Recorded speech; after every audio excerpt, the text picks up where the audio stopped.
नमस्कार दोस्तों, मेरा नाम है भालचंद्र। ब्रह्मांड सिद्धास्त्र में आप सभी का स्वागत है। आज के इस वीडियो में हम चर्चा करेंगे मेष राशि का अक्टूबर 2023 का संपूर्ण राशिफल। कैसे होंगे ग्रह योग, कैसे होंगे ग्रहों के राशांतर और वो आपके राशि पर किस प्रकार से प्रभाव करने वाले हैं। कौन से निर्णय आपको लेने हैं, कौन से निर्णय आपको टालने हैं, आपके जीवन का ऐसा कौन सा क्षेत्र है जो कि सबसे ज्यादा प्रभावित होने वाला है। सभी के बारे में डिटेल में चर्चा इस वीडियो में हम करने वाले हैं। अपना जो चैनल है ब्रह्मांड सिद्ध एस्ट्रो, इस चैनल पर मेष राशि से लेकर मीन राशि तक की जो सभी 12 राशियां हैं, इन सभी 12 राशियों का अक्टूबर 2023 का राशिफल क्या होगा, इस विषय पर वीडियो अपलोड हो रहे हैं। आप उसका आनंद जरूर लीजिए। तो आज के इस वीडियो में हम चर्चा करेंगे मेष राशि का अक्टूबर 2023 का संपूर्ण राशिफल। सबसे पहले हम चर्चा करेंगे कि आपका शारीरिक और मानसिक स्वास्थ्य किस प्रकार का होगा। तो इस लिहाज से अगर देखा जाए तो आपके राशि में गुरु और राहु हर्षल है, और आपके राशि का जो स्वामी है मंगल, जो कि आपके षष्ठ भाव में भ्रमण कर रहा है, और दिनांक 4 तारीख के बाद यह जो मंगल है यह आपके सप्तम भाव में भ्रमण करेगा। उसी प्रकार यह जो मंगल है यह आपका अष्टमेश भी है, लग्नेश भी है, जैसे अभी हमने चर्चा की। उसी प्रकार आपकी आपकी जो राशि है मेष राशि, उस पर मंगल और शनि की दृष्टि है। तो मंगल की 8वीं और 7वीं दृष्टि भी है, और जो शनि है उस शनि की तीसरी दृष्टि है। तो इस लिहाज से अगर देखा जाए तो यह जो संपूर्ण महीना है इसमें आपको स्ट्रेस लेवल थोड़ा ज्यादा दिखाई देगा। हालांकि शारीरिक स्वास्थ्य के बारे में अगर देखा जाए तो जो बुध है वो करीबन 2 तारीख से लेकर 19 तारीख तक आपके षष्ठ भाव में भ्रमण करेगा। तो यहाँ पर आपको शारीरिक स्वास्थ्य के बारे में देखा जाए तो उससे रिलेटेड बहुत कोई बड़े प्रॉब्लम नहीं आएंगे, लेकिन जो मानसिक तनाव है वो ज्यादा आ सकता है। होता क्या है कि आपकी जो राशि है कई दफा जो निर्णय है वो फटाफट ले लेती है, मतलब आपके राशि की निर्णय क्षमता जो है वो काफी अच्छी है, लेकिन कभी कभी सोच विचार उसके पीछे नहीं रहता है। इस वजह से नॉर्मली वह जो निर्णय है वो चूक भी जाती है। बस आपको इसी के ऊपर थोड़ा सा ध्यान देना होगा, क्योंकि इस संपूर्ण महीने में निर्णय लेने के ऐसे बहुत सी बातें आएंगी जिस पर आपको थोड़ा सा ध्यान देना होगा। जहां पर आप काम करते हो, नौकरी करते हो या फिर व्यवसाय करते हो, वहां पर के जो सहकर्मी होंगे उनसे भी आपको थोड़ा सा अलर्ट रहना होगा, कॉशियस रहना होगा। तो ये जो सभी बातें हैं उस पर थोड़ा सा ध्यान देना आवश्यक है। जो भी आपका कार्य क्षेत्र है उससे रिलेटेड, डॉक्यूमेंटेशन से रिलेटेड कोई भी अगर काम करना है तो थोड़ा सा चौकन्ना रहना होगा, क्योंकि आपकी, जैसे मैंने शुरुआत में भी कहा, आपकी जो राशि है वो थोड़ा सा कम सोचती है, मतलब जल्दी से निर्णय लेती है। आपको इन चीजों पर ध्यान देना बहुत ही ज्यादा आवश्यक होगा। इसके बाद हम चर्चा करेंगे कि आपकी जो आर्थिक स्तर है, फाइनेंशियल स्टेटस है, वो किस प्रकार की होगी। उसके लिए आपका जो द्वितेश है या आपका जो धनेश है शुक्र, जो कि आपके चतुर्थ भाव में भ्रमण कर रहा है, दिनांक 2 तारीख के बाद ये आपके पंचम भाव में भ्रमण करेगा। उसी प्रकार आपके राशि का जो पंचमेश है रवि, जो कि आपके षष्ठ भाव में भ्रमण कर रहा है, दिनांक 18 तारीख के बाद ये आपके सप्तम भाव में भ्रमण करेगा। जो अष्टमेश है मंगल, जो कि आपके षष्ठ भाव में भ्रमण कर रहा है, 4 तारीख के बाद ये आपके सप्तम भाव में भ्रमण करेगा।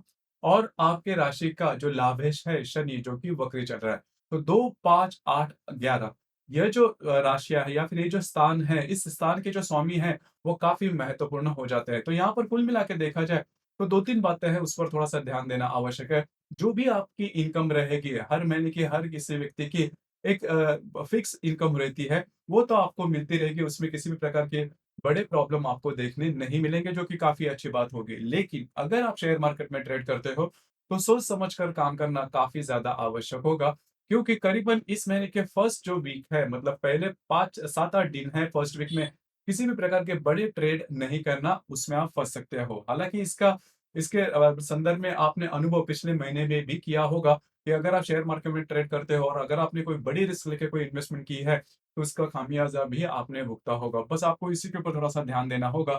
करीबन 7-8 तारीख के बाद का जो समय है उसमें आप इन्वेस्टमेंट कर सकते हो, लेकिन वो भी सोची समझी होनी ज्यादा आवश्यक है। उसी प्रकार बाकी क्षेत्र से अगर देखा जाए तो जो आपकी फाइनेंशियल स्टेटस है उससे रिलेटेड तो कोई बड़ी दिक्कत वाली बात आपको देखने नहीं मिलेगी, जो कि काफी अच्छी बात होगी। उसी प्रकार आपका जो फैमिली का सुख है, गृह सुख है जिसे हम कहते हैं, उससे रिलेटेड भी अगर देखा जाए तो कोई बड़ी दिक्कत वाली बात देखने नहीं मिलेगी। फैमिली की जो भी बातें जैसी भी चल रही है उसमें कोई बड़ी प्रॉब्लम वाली बातें नहीं आएंगी, हालांकि वो काफी अच्छे तरीके से ही रहेगा। अब हम चर्चा करेंगे कि आपका जो लव लाइफ है वो किस प्रकार का होगा। जैसे कि आपका जो पंचमेश है, जो कि आपके षष्ठ भाव में भ्रमण कर रहा है, दिनांक 18 तारीख के बाद यह आपके सप्तम भाव में भ्रमण करेगा। उसी प्रकार आपके पंचम भाव में शुक्र और बुध भी आने वाले हैं। शुक्र जो है वो दिनांक 2 तारीख के बाद आपके राशि में भ्रमण आपके पंचम भाव में भ्रमण करेगा। इसलिए ऐसे देखा जाए तो आपका जो लव लाइफ है वो काफ़ी अच्छी तरीके से चलेगा। उसमें किसी भी प्रकार के प्रॉब्लम, कॉम्प्लिकेशन देखने नहीं मिलेंगे। हालाँकि आप दोनों की जो बॉन्डिंग रहेंगे, आप में और आपके जो रिलेशनशिप में व्यक्ति है, उनकी जो बॉन्डिंग रहेगी वो काफ़ी अच्छी देखी जाएगी। उसमें कोई बड़ी दिक्कत वाली बात नहीं आएँगी। छोटी-मोटी प्रॉब्लम, छोटी-मोटी तू-तू, मैं-मैं जिसे हम कहते हैं, वो करीबन 15-18 तारीख तक देखी जाएगी। लेकिन उससे ज़्यादा इसके कुछ ज़्यादा परिणाम आपके रिलेशनशिप पर नहीं आएँगे, जो कि काफ़ी अच्छी बात होगी। सिर्फ़ एक बात है कि अगर आप जिनके भी रिलेशनशिप में होंगे, उनसे कोई डिमांड हो सकती है या फिर उनके लिए कुछ खर्चे वग़ैरह करने पड़ सकते हैं। बस आपको उसी के ऊपर थोड़ा-सा ध्यान देना होगा। लेकिन कुल मिला के देखा जाए तो कोई बड़ी दिक्कत वाली बात नहीं आएगी। जो गर्भवती महिला है, मतलब मेष राशि की जो गर्भवती महिला है, थोड़ा-सा स्वयं के स्वास्थ्य के बारे में ध्यान देना होगा। करीबन 20-22 तारीख तक का श समय है, वो ठीक नहीं चलेगा, छोटी-मोटी दिक्कतें आ सकती है। जो विद्यार्थी वर्ग है, उनके लिए ये जो संपूर्ण महीना है, काफ़ी ज़्यादा शुभप्रदायी साबित होगा। कोई बड़ी प्रॉब्लम, कॉम्प्लिकेशंस आपको देखने नहीं मिलेगी, लेकिन आपको एफर्ट देना होगा। इसके बाद हम चर्चा करेंगे विवाह सुख के मामले में। मतलब आपका जो विवाह सुख है वो किस प्रकार का होगा? जैसे कि आपके राशि का लिए विवाह सुख का जो सबसे महत्वपूर्ण ग्रह है वो है शुक्र, जो कि आपका सप्तमेश भी है, धनेश भी है, जो कि आपके चतुर्थ भाव में भ्रमण कर रहा है और दिनांक 2 तारीख के बाद ये आपके पंचम भाव में भ्रमण करेगा, जो कि काफ़ी अच्छी बात होगी। विवाह सुख के बारे में किसी भी प्रकार की दिक्कत वाली बात नहीं आएँगे। हालाँकि आप में और आपके जो वैवाहिक जोड़ीदार है, उनमें जो बॉन्डिंग है वो काफ़ी अच्छी देखी जाएगी। इससे कोई बड़ी प्रॉब्लम, कॉम्प्लिकेशंस वाली बातें बिल्कुल भी देखी नहीं जाएगी। उसी प्रकार जो व्यक्ति मतलब जो व्यक्ति विवाह के लिए उत्सुक है, उनके लिए भी ये जो पर्टिकुलर समय है, वो काफ़ी अच्छा देखा जाएगा। तो विवाह सुख के बारे में दिक्कत वाली बातें बिल्कुल भी नहीं देखी जाएगी। उसी प्रकार अब हम चर्चा करेंगे, आपका जो भी कार्य क्षेत्र है, उससे रिलेटेड, मतलब आपके करियर से रिलेटेड, जो कि आपके राशि का जो दशमेश है या फिर कर्मेश है शनि, जो कि आपके लाभ भाव में भ्रमण कर रहा है, वक्री है, तो उस लिहाज से भी अगर देखा जाए, तो कोई बड़ी दिक्कत वाली बात नहीं आएँगी। लेकिन यहाँ पर एक बात आपको ध्यान में लेनी होगी, क्योंकि जो 4 तारीख के बाद मंगल आपके सप्तम भाव में भ्रमण कर रहेगा, उसकी चतुर्थ दृष्टि आपके दशम भाव पर होगी। तो जहाँ पर आप काम करते हो, वहाँ पर के जो लोग होंगे, उनके साथ छोटी-मोटी बातों को लेकर तकरार हो सकती है। आपको ज़्यादा काम दिया जा सकता है, आपको ऐसा लग सकता है कि आपसे ज़्यादा काम लिया जा रहा है। लेकिन इमोशंस में आके कोई ऐसी बातें नहीं करना, ऐसे निर्णय नहीं लेना, जो कि लॉन्ग टर्म में आपके लिए प्रॉब्लमैटिक हो सकते हैं। क्योंकि जैसे मैंने शुरुआत में भी मैंने कहा, खास करके जो नौकरी करने वाले हैं, उनके लिए ये जो संपूर्ण महीना है, वो छोटी-मोटी दिक्कतें आपके सामने आ सकती है। आपको थोड़ा-सा अलर्ट रहना होगा। कोई भी जो निर्णय है वो बिना सोचे-समझे बिल्कुल भी नहीं लेना। ये बात जान लेना बहुत ज़्यादा आवश्यक है। तो कुल मिला के देखा जाए, तो इस संपूर्ण महीने में आपको स्वयं के जो मेंटल स्ट्रेस है, उस पर थोड़ा-सा ध्यान देना होगा। उसी प्रकार जो भी आपका कार्यक्षेत्र है, उससे रिलेटेड किसी भी प्रकार के बड़े निर्णय आपको नहीं लेने हैं। अब हम चर्चा करेंगे ग्रह योगों के बारे में। ग्रह योगों के जो परिणाम है वो किस प्रकार से मिल सकते हैं। तो सबसे पहले नेपच्यून और बुध का प्रतियोग होने जा रहा है। नेपच्यून जो कि आपके व्यय भाव में भ्रमण कर रहा है और जो बुध आपके षष्ठ भाव में भ्रमण करेगा, दोनों का प्रतियोग होने जा रहा है। अब यहाँ पर 2-3 बातें उस पर थोड़ा-सा ध्यान देना आवश्यक है। जहाँ पर आप काम करते हैं, वहाँ पर के जो लोग होंगे, उनसे थोड़ा-सा आपको चौकन्ना रहना होगा। जो भी आपके डॉक्यूमेंट से रिलेटेड जो भी प्रॉब्लम है, इस ऊपर थोड़ा-सा काम करना होगा, क्योंकि आपकी जो राशि है, थोड़ी-सी इस मामले में जल्दी निर्णय ले लेती है और ट्रस्टवर्दी ज़्यादा है, सामने वाले पर जल्दी से विश्वास कर देती है। थोड़ा-सा अलर्ट रहना ज़्यादा आवश्यक होगा। उसी प्रकार दिनांक 10 तारीख को शनि और शुक्र का प्रतियोग भी होने जा रहा है। शनि जो कि आपके लाभ भाव में भ्रमण कर रहा है और जो शुक्र आपके पंचम भाव में भ्रमण कर रहा है, दोनों का प्रतियोग होने जा रहा है। तो अगर आप किसी के रिलेशनशिप में हैं, तो वहाँ पर छोटी-मोटी बातों को लेकर दिक्कतें आ सकती है। कोई बड़ी प्रॉब्लम नहीं आएगी, लेकिन छोटी-मोटी दिक्कतें आ सकती है। अगर आप शेयर मार्केट में डील करते हो, तो भी इन दिनों में किसी भी प्रकार के बड़े निर्णय नहीं लेना। उसी प्रकार दिनांक 13 तारीख को शनि और मंगल का त्रिकोण योग होने जा रहा है। शनि जो कि आपके लाभ भाव में भ्रमण कर रहा है, जो मंगल आपके सप्तम भाव में भ्रमण करेगा। दिनांक ये जो त्रिकोण योग है, दिनांक 13 तारीख को होने जा रहा है। यह जो त्रिकोण योग है आपके लिए शुभ फलदायी भी साबित होगा। खास करके आपकी जो वैवाहिक जोड़ीदार है, उनके साथ आपकी जो रिलेशनशिप है वो काफ़ी अच्छी देखी जाएगी। कोई बड़ी दिक्कतें वाली बात नहीं आएगी। लेकिन जो मंगल आपके सप्तम भाव में भ्रमण करेगा, इसकी वजह से थोड़ा बहुत आपकी जो वैवाहिक जोड़ीदार है, वो आपको लग सकता है कि वो आपके ऊपर हावी हो रहे हैं। इस प्रकार की बातें हो सकती है, लेकिन इससे कोई ज़्यादा फ़र्क नहीं पड़ेगा। आपको थोड़ा-सा नरमाई से पेश आना चाहिए, क्योंकि मैंने पहले भी कि जैसे कहा कि अगर आपका जो जो नेचर है कि अगर आपके आपके ऊपर कोई हावी होता है, तो आप सहन नहीं कर पाते, आप इम्पेशेंट हो जाते हो। लेकिन इस महीने में आपको थोड़ा-सा होल्ड करना होगा, तो थोड़ा-सा पेशेंस से काम लेना होगा। तो ये जो शनि-मंगल का त्रिकोण योग आपके राशि में दिनांक 13 तारीख को होने जा रहा है, वो शुभ फलदायी साबित होगा। आपकी जो वैवाहिक जोड़ीदार है, उनके साथ आपकी जो हार्मनी है, वो काफ़ी अच्छी देखी जाएगी। उसी प्रकार दिनांक 22 तारीख को शनि और बुध का भी त्रिकोण योग होने जा रहा है, गुरु और शनि का भी त्रिकोण योग होने जा रहा है। अब ये जो त्रिकोण योग है, वो काफ़ी ज़्यादा शुभ फलदायी साबित होगा। शनि जो कि आपके सप्तम भाव में भ्रमण कर रहा है और शनि जो कि आपके लाभ भाव में भ्रमण कर रहा है, जो बुध आपके सप्तम भाव में भ्रमण कर रहा है, दोनों का त्रिकोण योग होने जा रहा है। अगर आप पार्टनरशिप के बिज़नेस में हैं, तो ये जो पर्टिकुलर एस्पेक्ट है, योग है, वो आपके लिए शुभ फलदायी साबित होगा। आप दोनों में जो हार्मनी है वो काफ़ी अच्छी देखी जाएगी, कोई बड़ी दिक्कत वाली बात नहीं आएगी। उस प्रकार बुध गुरु और शनि का जो लाभ योग है, वो भी शुभ फलदायी साबित होगा। आपके जो मित्र परिवार होंगे, उनसे आपको काफ़ी अच्छी मदद मिल सकती है, कुछ अच्छी सलाह भी मिल सकती है। अच्छे लाभ वगैरह मिलते हुए भी नज़र आएँगे। आपके जो बड़े भाई-बहन होंगे, उनसे भी आपका जो इंटरैक्शन है, वो काफ़ी अच्छा देखा जाएगा। उसी प्रकार दिनांक 24 तारीख को शनि और रवि का त्रिकोण योग होने जा रहा है। शनि जो कि आपके लाभ भाव में भ्रमण करेगा और जो रवि आपके सप्तम भाव में भ्रमण करेगा, दोनों का त्रिकोण योग होने जा रहा है। काफ़ी महत्वपूर्ण योग होगा आपके लिए खास करके।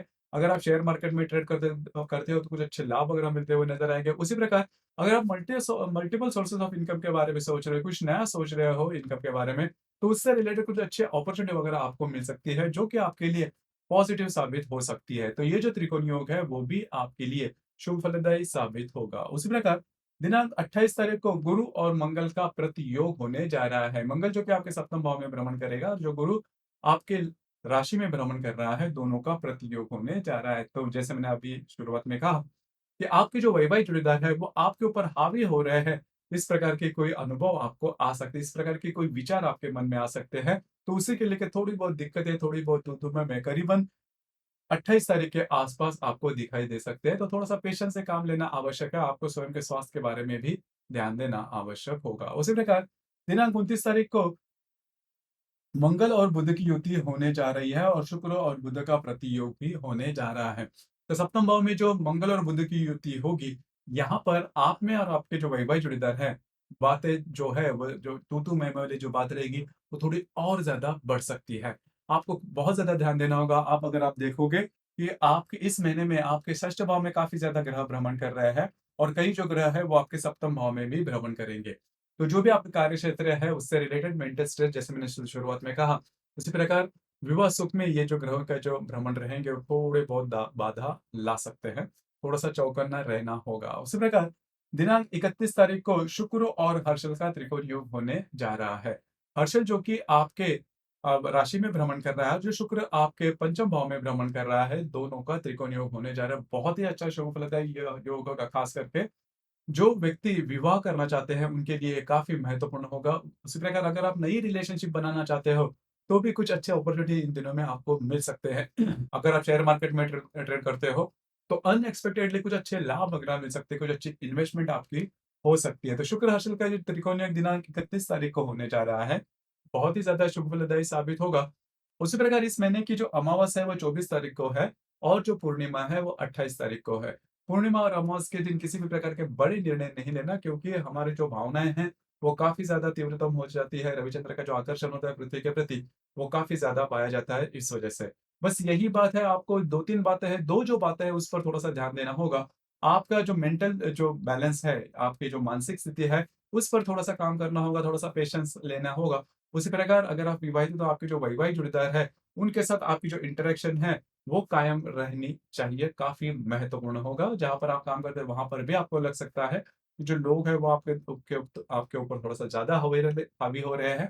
लेकिन चिंता बिल्कुल भी नहीं करना, 1-2 महीने जो बातें हैं, वो काफ़ी ज़्यादा नॉर्मल होते हुए नज़र आएगी, क्योंकि आप ही के राशि में जो गुरु है, वो भ्रमण कर रहा है। लेकिन थोड़ा-सा पेशेंस से काम लेना आवश्यक होगा। तो दोस्तों, ये था मेष राशि का अक्टूबर 2023 का संपूर्ण राशिफल। आपको ये राशिफल कैसे लगा? आपने किस प्रकार से अनुभव किया? नीचे कमेंट बॉक्स में ज़रूर कमेंट करना और अपना जो चैनल है ब्रह्मांड सिद्धि एस्ट्रो, इसे भी लाइक, शेयर और सब्सक्राइब ज़रूर करें। धन्यवाद।